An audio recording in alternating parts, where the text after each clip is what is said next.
নমস্কার প্রিয় ছাত্রছাত্রীরা, আজকে বৈদ্যুতিন মাধ্যমে তোমাদের পরিচিত একটি বিষয় নিয়ে আলোচনা করব। এই বিষয় নিয়ে কোনো অতিরিক্ত ভণিতা করার প্রয়োজন নেই। এই বিষয় সম্পর্কে তোমরা অনেক পূর্বে থেকেই ওয়াকিবহাল। তো করোনা পরিস্থিতিতে তোমার গৃহবন্দী জীবনে সৃজনশীল কর্মের অভিজ্ঞতার কথা জানিয়ে বন্ধুকে একটি পত্র লেখো। ক্রিয়েটিভ ওয়ার্ক, সৃজনশীল কর্ম। দেখো, আমরা প্রত্যেকেই জানি আমরা সবাই হচ্ছে গৃহবন্দী এখন। তো সেক্ষেত্রে বৈদ্যুতিন মাধ্যমে একেবারে সর্বশেষ পর্যায়ে গিয়ে হচ্ছে আমরা সমস্ত বিষয়টাকেই স্বাভাবিক রেখেছি। তো আজকে এই পর্বে দাঁড়িয়ে তোমাদের কাছে একটা বিশেষ অনুরোধ থাকছে যে শুধুমাত্র যে অ্যাসাইনমেন্ট দেওয়া, সেগুলোকে কপি করা, তারপর হচ্ছে কি যে সেই অ্যাসাইনমেন্ট থেকে স্বাভাবিকভাবে তোমাদের যাবতীয় যে বিভিন্ন রকমের অসুবিধে বা যা কিছু রয়েছে সেই সমস্ত কিছুকে তোমাদের নিজেদের মধ্য দিয়ে সেগুলো সমাধান করার সমস্ত বিষয়টাই তোমরা আয়ত্ত করেছ। কিন্তু তবুও আমাদের স্বাভাবিক জীবনের মধ্যে পড়াশুনোর পাশাপাশি একটা মানুষের ব্যক্তিগত জীবন কখনো শুধুমাত্র হচ্ছে কি যে বই পড়লাম, তারপর হচ্ছে কি যে টিউশন করলাম, অনলাইন টিউশন করলাম, এই করলাম ওই করলাম, এই সমস্ত মধ্য দিয়ে হচ্ছে কি শুধুমাত্র চলে না। অর্থাৎ কি যে স্বাভাবিকভাবে আমাদের একটা মানুষের জীবন হচ্ছে কি শুধু পড়াশোনার মধ্যে তার জীবনটা আবদ্ধ নয়। ঠিক আছে? তো আমরা সেই হচ্ছে কি যদি হচ্ছে সেই ঋষিমণিদের সময় দেখি তবুও হচ্ছে কি তখনও দেখবো যে পড়াশোনার মধ্যে শুধু আবদ্ধ থেকে স্বাভাবিক জীবনটা আমরা উপলব্ধি করতে পারি না। সেখানেও হচ্ছে কি সেখানেও গুরুগৃহে থেকে মানুষকে হচ্ছে সেই শিক্ষার্থীদেরকে বিভিন্ন কাজ, ঠিক আছে, অর্থাৎ কি শুধুমাত্র বেদ, শ্রুতিলিখন, শাস্ত্র অধ্যয়ন এই সমস্ত বাদ দিয়েও আরো অনেক কিছু করতে হবে। তো সেই কাজগুলোই হচ্ছে কি আমাদের ক্রিয়েটিভ ওয়ার্ক। অর্থাৎ আজকের সময় দাঁড়িয়ে আমাদের হচ্ছে কি আমাদের যে সৃজনশীল কর্ম, ঠিক আছে, সৃজনশীল কর্ম বলতে কি বোঝায়? সৃজনশীল কর্ম বলতে আমরা অন্যান্য পড়াশোনার বাইরে অন্যান্য কি কি কাজে আমাদের দক্ষতা আছে সেই সমস্ত দক্ষতা, এবং সেটা অবশ্যই হচ্ছে কি তার ক্রিয়েটিভিটি থাকতে হবে। তার মধ্যে কোনো রকম হচ্ছে মেকানিক্যাল কোনো কিছু বা কোনো রকম হচ্ছে কি যে আর্টিফিশিয়াল কোনো কিছু হবে সেটা না। অর্থাৎ নিজের মন থেকে কোন বিষয়টা তোমরা জানো সেই বিষয়টার উপস্থাপনাই হচ্ছে কি একটা ক্রিয়েটিভ ওয়ার্কের স্বাভাবিক ধারণা। ঠিক আছে? তো ক্রিয়েটিভ ওয়ার্ক কি কি হতে পারে? ক্রিয়েটিভ ওয়ার্কের মধ্যে আমরা কোন কোন বিষয়টাকে আনতে পারি? এখানে দেখো, করোনা পরিস্থিতিতে তোমার গৃহবন্দী জীবনের সৃজনশীল কর্মের অভিজ্ঞতার কথা জানিয়ে বন্ধুকে একটি পত্র লেখো। তো সেক্ষেত্রে বন্ধুকে একটি পত্র লেখার সমস্ত নমুনাটা তোমরা জানো। তো এখানে হচ্ছে কি মনে করো যদি এটা একটা যে পেজ হয়, একটা ফুল স্কেপ পেজ, তো সেক্ষেত্রে এই অংশটা হচ্ছে কি এই অংশে কি থাকে? এই অংশে হচ্ছে এই অংশে নিজের ঠিকানা থাকে, তাই তো? অর্থাৎ যে পত্র লিখছে তার ঠিকানাটা হচ্ছে কি তার ঠিকানাটা ঠিক ওই অংশে থাকবে। অর্থাৎ সেখানে কি সেখানে নাম না লিখলেও হয়। ঠিক আছে? এখানে নাম না লিখলেও হবে। অর্থাৎ এখানে হচ্ছে কি রোডের নাম, তারপর হচ্ছে কি তারপর ডিস্ট্রিক্ট আর ডাকসূচক বা পিনকোড আর হচ্ছে কি টাইম, এই অংশটা হচ্ছে কি এখানে চলে আসবে। অর্থাৎ যেটি ঠিকানা, জেলা,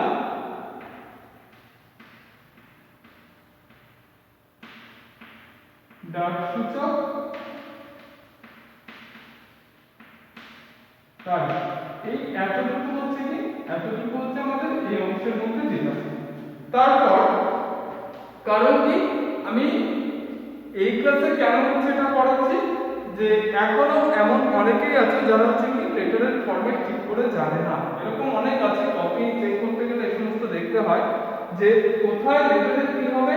যে এমনও কেউ কেউ আছে যারা হচ্ছে কি পার্সোনাল লেটার, ব্যক্তিগত পত্রের মধ্যে বিষয় দিয়েছে, অর্থাৎ বন্ধুকে লেখা পত্রের মধ্যে কোনো কালে আমি কোথাও দেখিনি যে বন্ধুকে লেখা পত্রের মধ্যে সাবজেক্ট মেনশন করতে হয়। ঠিক আছে, তাহলে তো সেটা অফিসিয়াল লেটার হয়ে গেল। এই বিষয়টা একটা নরমাল বিষয় হচ্ছে কি যে এতদিন পর্যন্ত তোমরা জানো। তাহলে এখানে থাকছে কি সম্ভাষণ। সম্ভাষণ বলতে হচ্ছে কি যে বন্ধু যেহেতু তাহলে হচ্ছে কি তাহলে প্রিয় চলে আসবে।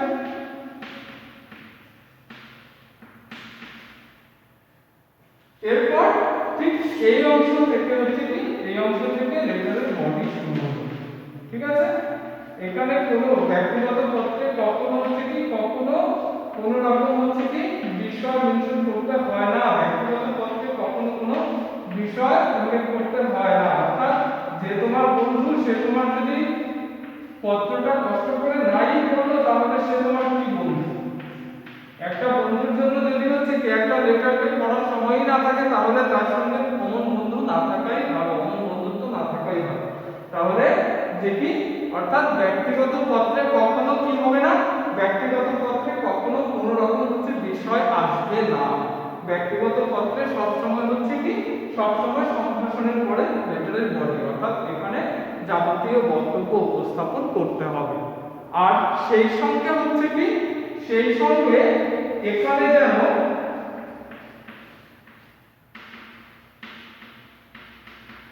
ইতি দিয়ে নিজের নামটা থাকে। অনেকে ইতি দেখা যায়, আজকাল ইতি দেখছি এই জায়গায়। ঠিক আছে, আজকাল ইতি দেখি আমি এই জায়গায়, এখানে কখনো ইতি হয় না। ইতি হচ্ছে এখানে দিয়ে এখানে নিজের শুধু নামটা। ঠিক আছে, যে ইতি তোর বন্ধু বা তোমার বন্ধু। ঠিক আছে, এরকম করে এখানে শেষ হলো। এরপর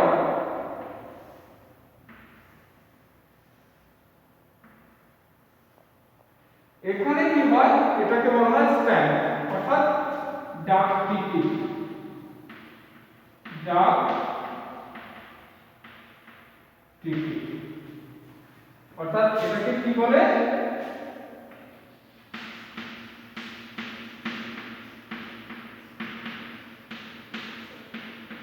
ডাক টিকিট। তাহলে এইভাবে হচ্ছে কি বিষয় উপস্থাপনা থাকে। তারপর কি হবে এই ডাক টিকিট অংশের পরে যাকে পাঠাচ্ছ তার নাম, কার নাম থাকবে এখানে প্রাপকের নাম, অর্থাৎ যাকে পাঠানো হচ্ছে তার নাম। ঠিক আছে, অর্থাৎ কি হবে প্রাপকের নাম।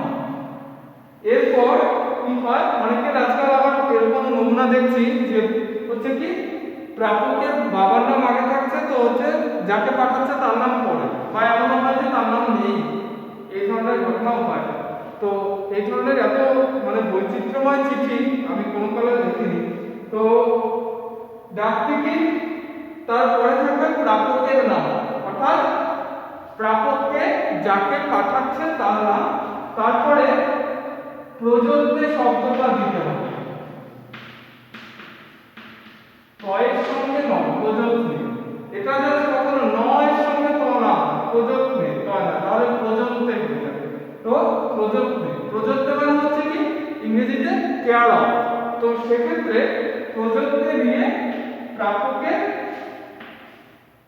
এখানে কি হবে তার বাবার নাম, বাবা বা মা যে থাকুক বাবার নাম। অর্থাৎ এইগুলো হচ্ছে কি এগুলো সবটাই হচ্ছে এই অংশের মধ্যে। ঠিক আছে, তারপর কি হবে তারপর আসবে তার ঠিকানা, অর্থাৎ সেই রোডের নাম। ঠিক আছে, বা ওয়ার্ডের নাম্বার, এই সমস্ত ওয়ার্ড নাম্বার রোডের নাম এই সমস্ত দিয়ে তারপর কি তারপর হচ্ছে জেলা, জেলা। তারপর ডাক সূচক,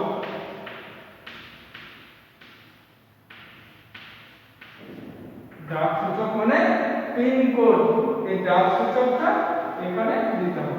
ঠিক আছে, মানে এই বক্সের মধ্যে বিষয়টা হবে, বক্সটা যেহেতু ছোট আছে তাই এটা এখানে আমি বাইরে রেখেছি।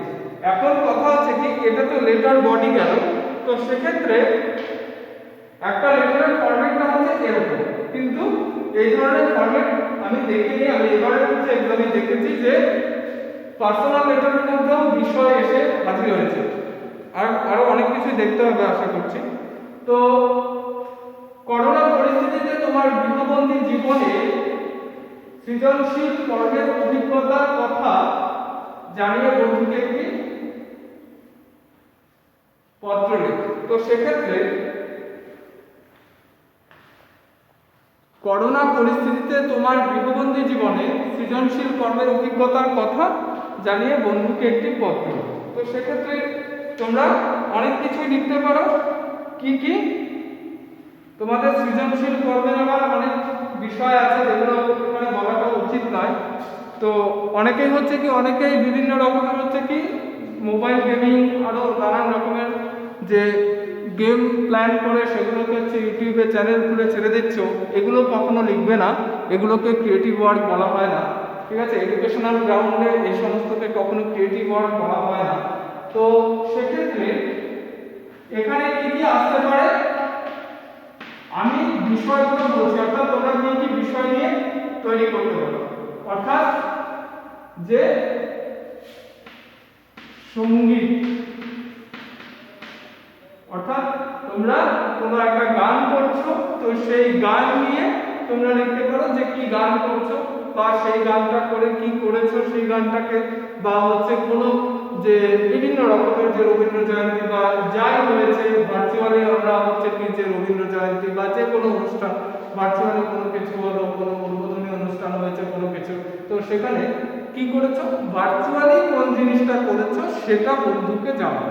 অর্থাৎ যে সঙ্গীত চর্চা হতে পারে, অর্থাৎ কোনো গান গাওয়া হতে পারে, সবটাই হচ্ছে কি বৈদ্যুতিক মাধ্যমে হয়েছে। ঠিক আছে, এটা যাতে বিষয় উল্লেখ করা থাকে, কারণ কি এরকম পরিস্থিতিতে তো আমরা সবাই জানি যে আমরা কেউ কোথাও কোনো স্টেজ পারফরমেন্স করতে পারিনি। তো সেক্ষেত্রে আমরা এখানে কি বলবো, আমরা এখানে যেটা বলবো সেটা হচ্ছে কি সমস্ত বিষয়টাই হচ্ছে অনলাইন থ্রুতে হয়েছে, বৈদ্যুতিক মাধ্যমে হয়েছে। তারপর কি সঙ্গীত চর্চা হতে পারে,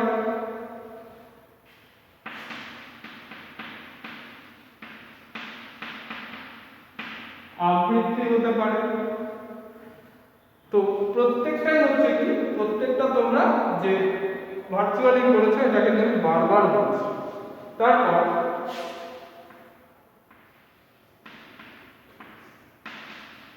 অঙ্কন হতে পারে,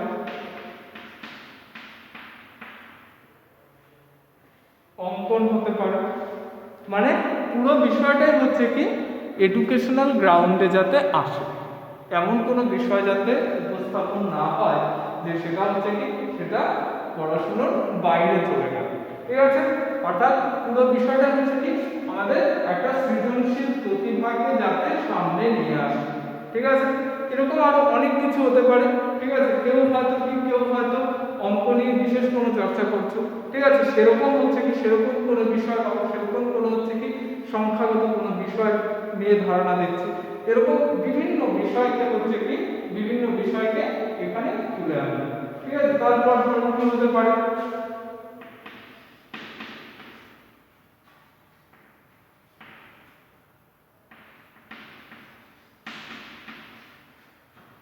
নৃত্যানুষ্ঠান বা কোনো নৃত্য পরিবেশনা,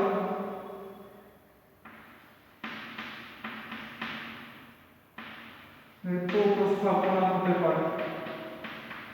আমি প্রত্যেকটা বিষয়কে বলছি কি যে নিজের বাড়িতে করেছো এবং সেটা হচ্ছে কি অনলাইনের মধ্য দিয়ে, অর্থাৎ কি সেটা অনলাইন থ্রুতে প্রকাশ্যে এসেছে এমন কোনো কাজ নিয়ে নিজের অভিজ্ঞতার কথা বন্ধুকে লিখে একটা পত্র তৈরি করবে। অর্থাৎ এটা হচ্ছে কি যে এমন নয় যে হচ্ছে পুরো বিষয়টা হচ্ছে কি আমি তোমাদের বলে দিচ্ছি, এটা হচ্ছে কি যে পুরো লেটার বডিটা হচ্ছে তোমাদের নিজস্ব ভাবনায় তোমরা তৈরি করবে, এবং সেটা হচ্ছে কি কি করেছো, কেন করেছো, আর হচ্ছে কি কিসের মধ্যে বা কোন অনুষ্ঠানের জন্য করেছো, কি কারণে, ঠিক আছে, এই বিষয়টা জানি। আর তোমার এতে কে সাহায্য করেছে এবং তোমার কি তোমার ব্যক্তিগত অভিজ্ঞতা, মানে তোমার কেমন লেগেছে, ঠিক আছে, যে তোমাদের কেমন লেগেছে সেই বিষয়টাকে এখানে কিন্তু বিশেষ করে উপস্থাপন করতে হবে। তো এইভাবে প্রত্যেক ক্ষেত্রে হচ্ছে কি যে আমি সাধারণত এখানে মূলত 4টে টপিক দিয়ে দিয়েছি।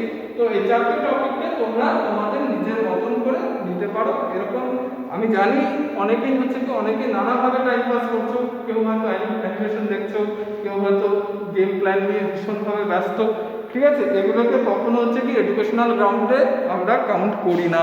অর্থাৎ এর মধ্য দিয়ে হচ্ছে কি এর মধ্য দিয়ে হয়তো তোমাদের সাময়িক কিছু শান্তি, সাময়িক কিছু প্রাপ্তি, সাময়িক কিছু ভালো লাগা, সাময়িক কিছু ভালোবাসা তৈরি হচ্ছে, কিন্তু আদতে এই সব ব্যাপারটা হচ্ছে কি সম্পূর্ণ একটা মিথ্যার মধ্যে চলে যাবে, ঠিক আছে। অর্থাৎ এটা দিয়ে কি এটা দিয়ে তোমাদের হচ্ছে কোনো রকম কোনো কিছু হচ্ছে কি কোনো কিছুই ইমপ্রুভমেন্ট হবে না।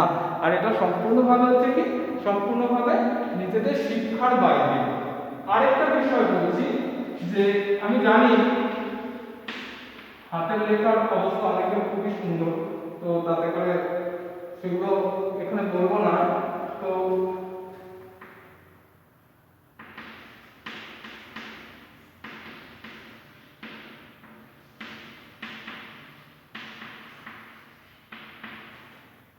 হাতের লেখার অভ্যাস,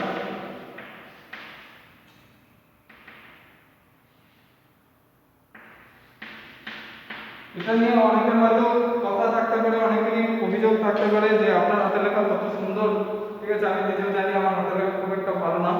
তো সেক্ষেত্রে অন্তত যাতে না বোঝার মতন এটাও না, এতটাও খারাপ না যে তোমরা বুঝতে পারো না, কিন্তু যে হচ্ছে কি একটা বিষয় বারবার বলছি যে আগেকার সময় যখন হচ্ছে সামার ভ্যাকেশন থাকতো বা হচ্ছে আমরা যখন হচ্ছে বাড়িতে থাকতাম, তখন হচ্ছে কি আমাদেরকে মানে প্রত্যেকদিন 2 পাতা করে হাতের লেখা লেখানো হতো। তো যাই হোক, হাতের লেখা লিখেও কোনো লাভ হয়নি, হাতের লেখা খুবই বাজে। তো সেক্ষেত্রে তোমরা এখন হচ্ছে কি তোমাদের সামার ভ্যাকেশন পাইনি, কিন্তু তবুও আমি বলবো যে অন্তত হাতের লেখার অভ্যাস করাটা খুবই জরুরি। আর অ্যাসাইনমেন্ট লিখতে গিয়ে তোমাদের সেই অভিজ্ঞতাটা হচ্ছে, তো স্বাভাবিকভাবে আমি আশা করবো যে এইটাকেও হচ্ছে কি এটাকেও তোমরা একটা গুরুত্বপূর্ণ টপিক নিয়ে বন্ধুর কাছে একটা পত্র লিখতে পারো। কারণ এরকম অনেকেই আছে যারা হচ্ছে কি যারা জীবন বানান, যারা মানে জীবন, এই সমস্ত স্পেলিং আমি বলতে চাই না, মাঝে মাঝে ভয় লাগে যে এগুলো কি স্পেলিং দেখছি, আর এত স্পেলিং মিস্টেক হয় যা বলার কোনো কারণ নেই। তো আজকে তোমাদেরকে বারবার হচ্ছে কি এই কয়েকটা টপিকের উপরে আমি জোর দিচ্ছি যে এই কয়েকটা টপিক নিয়ে যে কোনো একটা টপিক নিয়ে, ঠিক আছে, তোমরা তোমাদের বন্ধুকে তোমাদের অভিজ্ঞতার কথা, তোমাদের ভালো লাগা, তোমাদের ভালোবাসার এই বিষয়গুলো নিয়ে কতটা কি করেছো তা নিয়ে একটা পত্র লিখবে।